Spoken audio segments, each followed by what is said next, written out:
வணக்கம் மாணவ செல்வங்களே! நான் கண்மணி. ஒவ்வொரு விகிதமுறு எண்ணும் எண்கோட்டில் ஒரு புள்ளிக்கு ஒதுக்கப்பட்டிருப்பதை நீங்கள் பார்த்தீர்கள் மற்றும் விகிதமுறு எண்களின் அடர்த்தி பண்பு பற்றி அறிந்து கொண்டீர்கள். அதாவது கோடு விகிதமுறு எண்களால் நிரப்பப்பட்டு ஆராய்வோம். எண் வரிசையில் அதிக எண்கள் இல்லை என்று அர்த்தமா?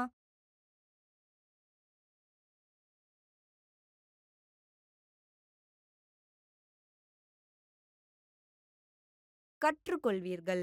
இந்த பாடத்தை முடித்த பிறகு நாம் தெரிந்து கொள்ள முடியும்.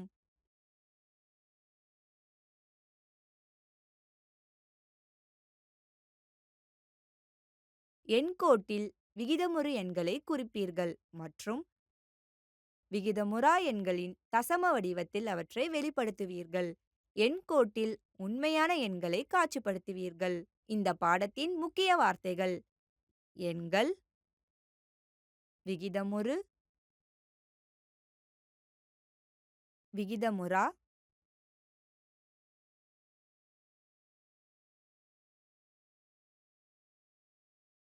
காரணிகள்,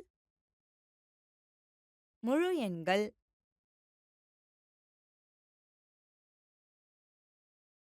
தசமம், முடிவுறுத்தல், தொடர் மற்றும் இயற்கை எண்.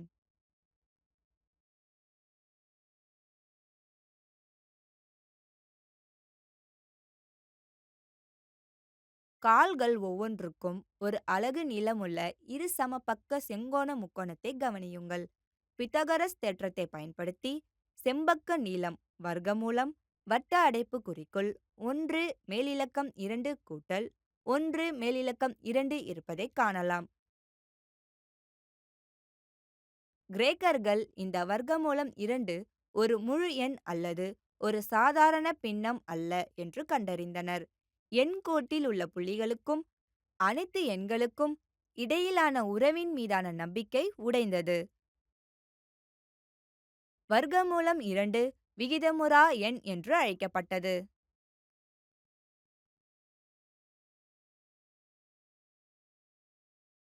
விகிதமுறா எண் என்பது இரண்டு முழு எண்களின் சாதாரண விகிதமாக வெளிப்படுத்த முடியாத எண். வர்க்கமூலம் 2 விகிதமுற்றது என்பதை ஒருவர் எப்படி அறிவார் என்பது இயல்பான கேள்வி. அதை நியாயப்படுத்துவது கடினம் அல்ல. வர்க்கமூலம் 2 விகிதமுறு எண் என்றால் அது P/Q க்கு சமமாக இருக்கட்டும். அங்கு P மற்றும் Q ஆகியவை எந்த பொதுவான காரணிகளும் இல்லாமல் முழு எண்களாக இருக்கும். அதனால் P/Q அதன் எளிய வடிவத்தில் இருக்கும் மற்றும் Q சமமல்ல 0. இப்போது P மேலிலக்கம் 2 கீழ் Q மேலிலக்கம் 2 ஈடு வட்ட அடைப்புக்குறிக்குள் P/Q மேலிலக்கம் 2 ஈடு வட்ட அடைப்புக்குறிக்குள் வர்க்கமூலம் 2 மேலிலக்கம் 2 ஈடு 2. அதனால் P மேலிலக்கம் 2 ஈடு 2 Q மேலிலக்கம் 2 தொடர்புள்ளி வட்ட அடைப்புக்குறிக்குள் 1. அதாவது P மேலிலக்கம் 2 சமமானது. இதன் விளைவாக P சமமானது வட்ட அடைப்புக்குறிக்குள் 3. இதை உங்களால் நிரூபிக்க முடியுமா? P ஈடு 2m. எப்படி? நீங்கள் P மேலிலக்கம் 2 ஈடு 4m மேலிலக்கம் 2 பெறுவீர்கள். இதற்கு காரணம் வட்ட அடைப்புக்குறிக்குள் 1 உணர்த்துகிறது. 2Q மேலிலக்கம் 2 ஈடு 4m மேலிலக்கம் 2 அல்லது Q மேலிலக்கம் 2 ஈடு 2m மேலிலக்கம் 2. இதன் விளைவாக Q சமமாக வட்ட அடைப்புக்குறிக்குள் 4 வட்ட அடைப்புக்குறிக்குள் 3 மற்றும் வட்ட அடைப்புக்குறிக்குள் 4 P மற்றும் Qக்கு பொதுவான காரணி 2 இருப்பதை காட்டுகிறது. இது P மற்றும் Qக்கு பொதுவான காரணிகள் இல்லை என்ற நமது அனுமானத்திற்கு முரணானது. எனவே வர்க்கமூலம் 2 ஐ P/Q என்று எழுதலாம் என்ற நமது அனுமானம் தவறானது. அதாவது வர்க்கமூலம் 2 விகிதமுறு அல்ல. எடுத்துக்காட்டுகள்: 1. வர்க்கமூலம் 2 தவிர அத்தகைய விகிதமுறா எண்களின் பல உதாரணங்களை ஒருவர் உருவாக்கலாம். இதோ சில: வர்க்கமூலம் 5, வர்க்கமூலம் 7, 2 வர்க்கமூலம் 3. பை ஒரு வட்டத்தின் சுற்றளவிற்கும் அதே வட்டத்தின் விட்டத்திற்கும் உள்ள விகிதம் விகிதமுறா எண்ணுக்கு மற்றொரு எடுத்துக்காட்டு. இ ஆய்லரின் எண் என்றும் அழைக்கப்படுகிறது. இது மற்றொரு பொதுவான விகிதமுறா எண். வெற்று கணம் தங்க விகிதம், தங்கம் சராசரி அல்லது தங்க பகுதி என்றும் அழைக்கப்படுகிறது. இது பென்டகன், பென்டாகிராம், தசகோணம் மற்றும் டோடாகாஹெட்ரான் போன்ற எளிய வடிவியல் புள்ளி விவரங்களில் தூரங்களின் விகிதங்களை எடுக்கும்போது அடிக்கடி தடுமாறும் எண். அது ஒரு விகிதமுறா எண்.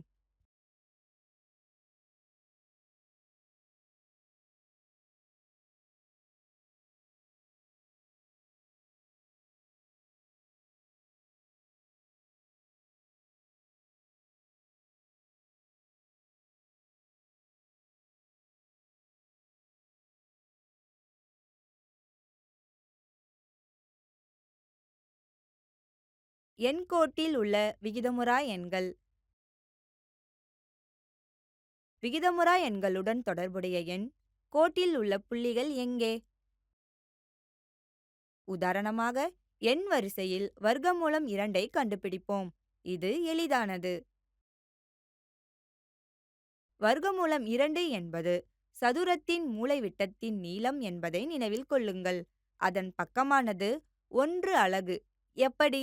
ஒரு சதுரத்தை உருவாக்கி அதன் மூலைவிட்டங்களில் ஒன்றின் நீளத்தை நமது எண்கோட்டிற்கு மாற்றவும். அதாவது படத்தை பார்க்கவும். சதுரத்தின் மூலைவிட்டத்திற்கு சமமான ஆரம் கொண்ட எண்கோட்டில் 0ல் ஒரு மையத்துடன் ஒரு வட்டத்தை வரைகிறோம். இந்த வட்டம் எண்கோட்டை 2 புள்ளிகளில் வெட்டுகிறது. வர்க்கமூலம் 2க்கு வலதுபுறம் 0 மற்றும் கழித்தல் வர்க்கமூலம் 2 அதன் இடதுபுறத்தில் உள்ளது. அதாவது நீங்கள் வர்க்கமூலம் 2ஐ கண்டுபிடிக்க விரும்புகிறீர்கள்.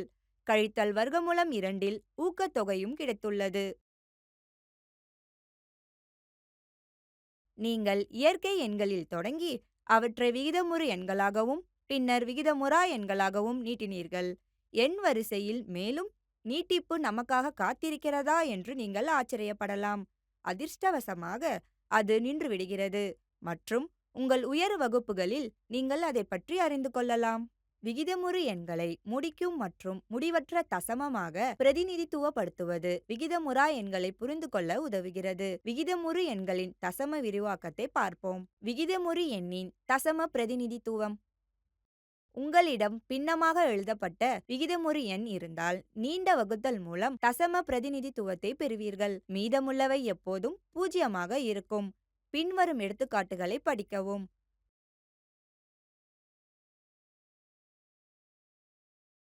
உதாரணத்தை கவனியுங்கள். 7 கீழ் 8 7ஐ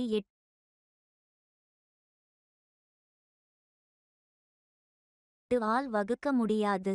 எனவே நாம் 0ஐ கூட்டுகிறோம். இப்போது நமக்கு 70 கிடைக்கிறது. 8 ஆல் வகுத்தால் 64 கிடைக்கும். மீதமுள்ளவை 6 ஆகும்.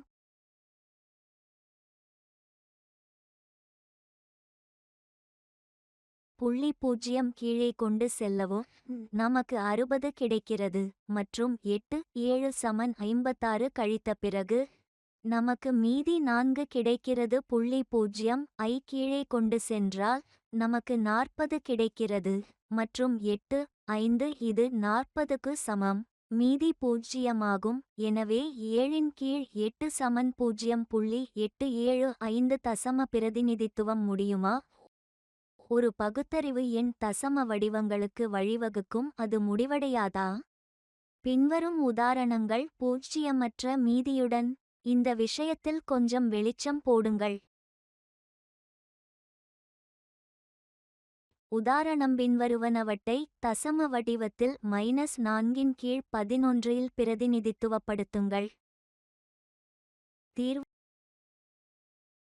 4ஐ 11 ஆல் வகுக்க முடியாது. எனவே நாம் 0ஐ கூட்டுகிறோம்.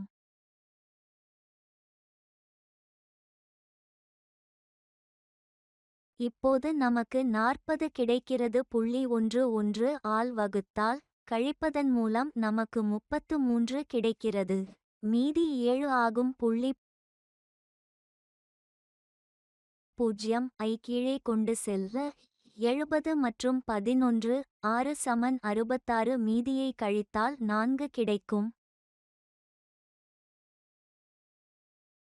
பூஜ்ஜியத்தை குறைக்கவும் நமக்கு 40 கிடைக்கிறது. 11/3 சமன் 33.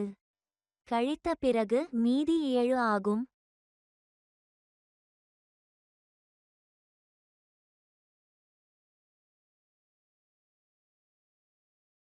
பின்னர் தசம வடிவம் முடிவடையாமல் மீண்டும் மீண்டும் வருகிறது.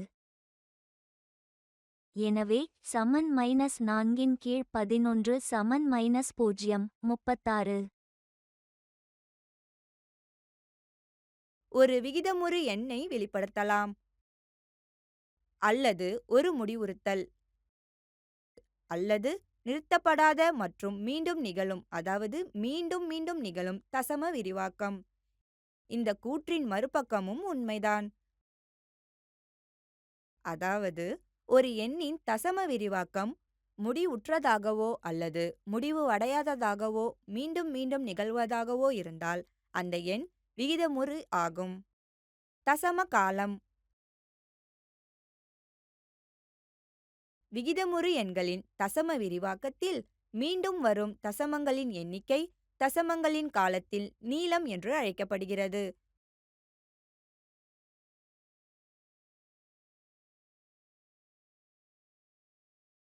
உதாரணமாக 25 கீழ் 7 ஈடு 3 புள்ளி மேல்கோடு 5 7 1 4 2 8 தசம காலத்தின் நீளம் கொண்டது. ஈடு 6. பதின்மங்களை விகிதமுறு எண்களாக மாற்றுதல்.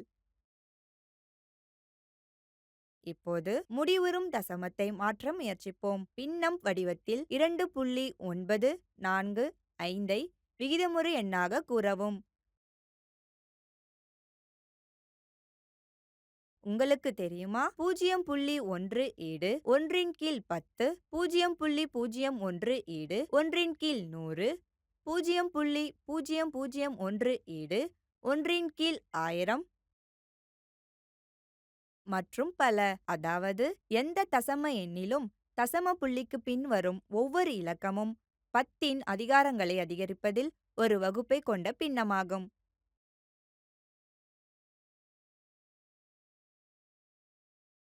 2.945 ஈடு 2 கூட்டல் 0.945 ஈடு 2 கூட்டல் 9 கீழ் 10 கூட்டல் 4 கீழ் 100 கூட்டல் 5 கீழ் 1000 ஈடு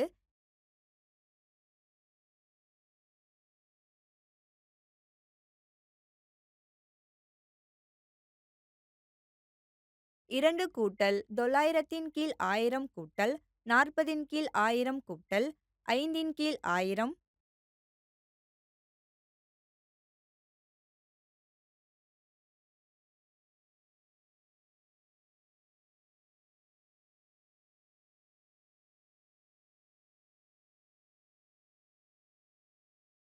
அதாவது பகுதி எண்ணாக மாற்ற ஈடு 2 கூட்டல் 945 கீழ் 1000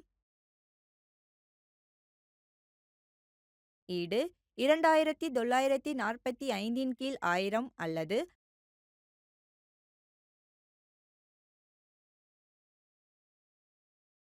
589 கீழ் 200. 2.945 ஈடு 2945 கீழ் 1000. உதாரணம். பின்வரும் தசம எண்களை p இன் கீழ் q வடிவில் மாற்றவும். இங்கு p மற்றும் q முழு எண்கள் மற்றும் q சமமல்ல 0.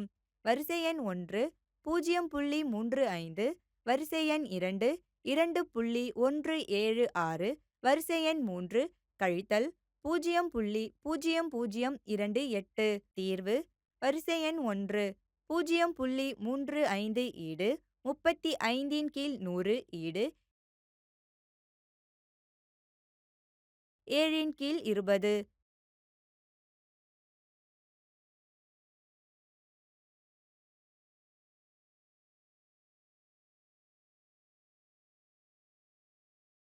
இரண்டு புள்ளி 176 ஈடு 2176 கீழ் 1000 ஈடு 272 கீழ் 125. வரிசை எண் 3 கழித்தல் 0.0028 ஈடு கழித்தல் 28 கீழ் 10,000 ஈடு கழித்தல் 7 கீழ் 2500.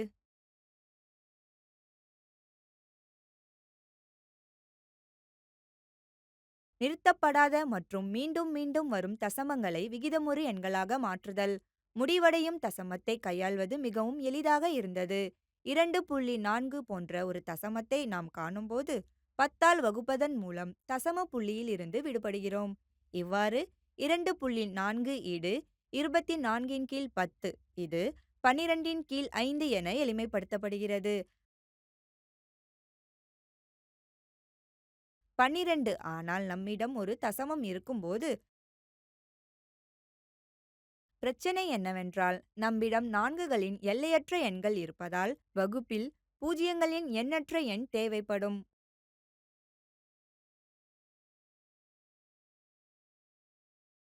உதாரணமாக 2.4 ஈடு 2 கூட்டல் 4 கீழ் 10.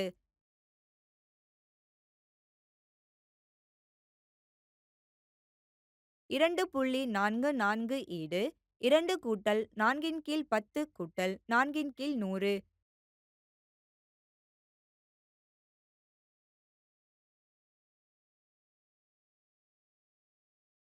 2.444 ஈடு 2 கூட்டல் 4 கீழ் 10 கூட்டல் 4 கீழ் 100 கூட்டல் 4 கீழ் 1000.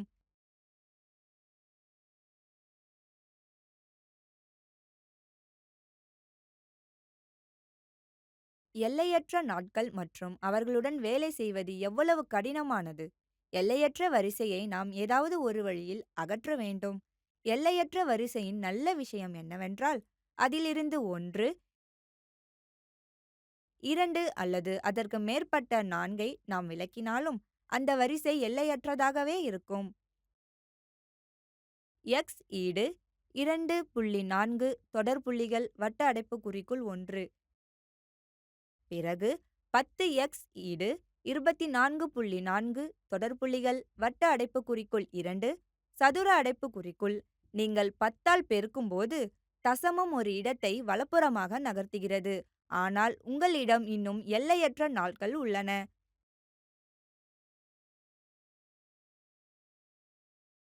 பெறுவதற்கு முதல் சமன்பாட்டை 2இலிருந்து கழிக்கவும்.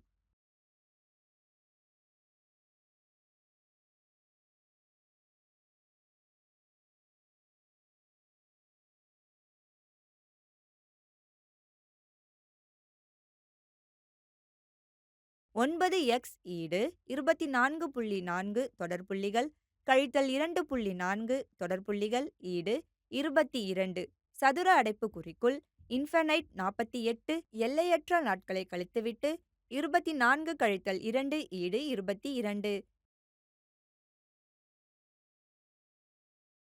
எக்ஸ் ஈடு 22 கீழ் 9 தேவையான மதிப்பு.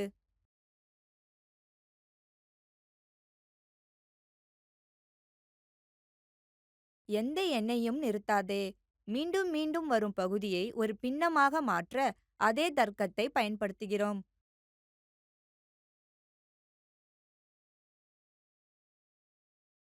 உதாரணம், பின்வரும் தசம எண்களை p கீழ் q வடிவில் மாற்றவும்.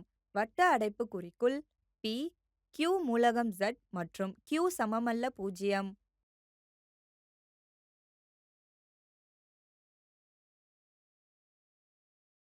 x ஈடு 0.568 மேல்கோடு ஈடு 0.568686 தொடர்புள்ளிகள் வட்ட அடைப்புக்குறிக்குள் 1.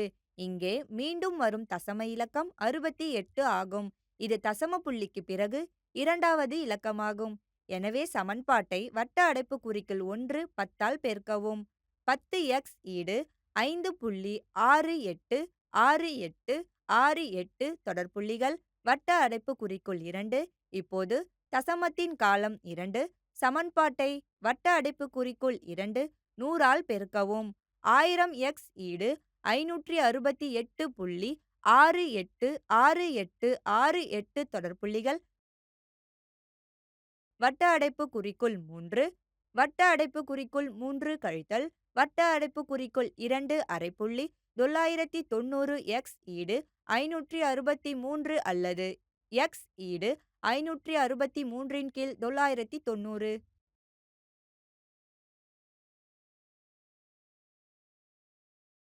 விகிதமுறா எண்களை அடையாளம் காண தசம பிரதிநிதித்துவம். விகிதமுறா எண்கள் தசம எண்களாக வெளிப்படுத்தப்படும்போது முடிவடையாது அல்லது அவை மீண்டும் நிகழாது என்பதை காட்டலாம். எடுத்துக்காட்டாக, பை எண்ணின் தசம பிரதிநிதித்துவம் 3.141565358989 இல் தொடங்குகிறது. ஆனால் எந்த வரையறுக்கப்பட்ட இலக்கங்களும் பையை சரியாக குறிக்க முடியாது அல்லது அது மீண்டும் வராது.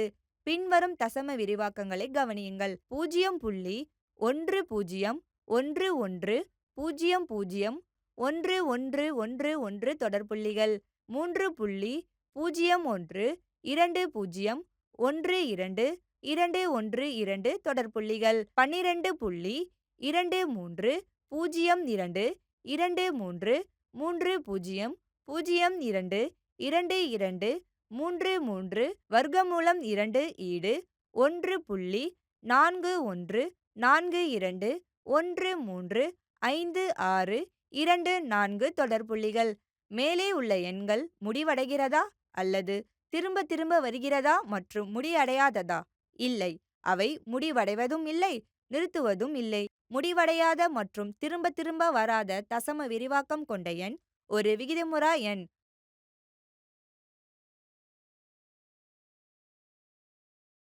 நினைவில் வைத்துக் கொள்ளுங்கள், விகிதமுறா எண் என்பது முடிவடையாத மற்றும் திரும்ப திரும்ப வராத தசமமாகும். அதாவது p இன் கீழ் q வடிவத்தில் எழுத முடியாது.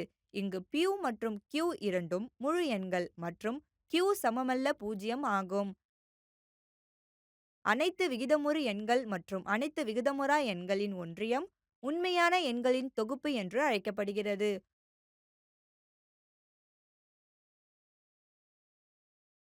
ஒவ்வொரு உண்மையான எண்ணும் ஒரு விகிதமுறு எண் அல்லது விகிதமுறா எண். ஒரு உண்மையான எண் ஒரு விகிதமுறு எண் இல்லை என்றால் அது ஒரு விகிதமுறு எண்ணாக இருக்க வேண்டும்.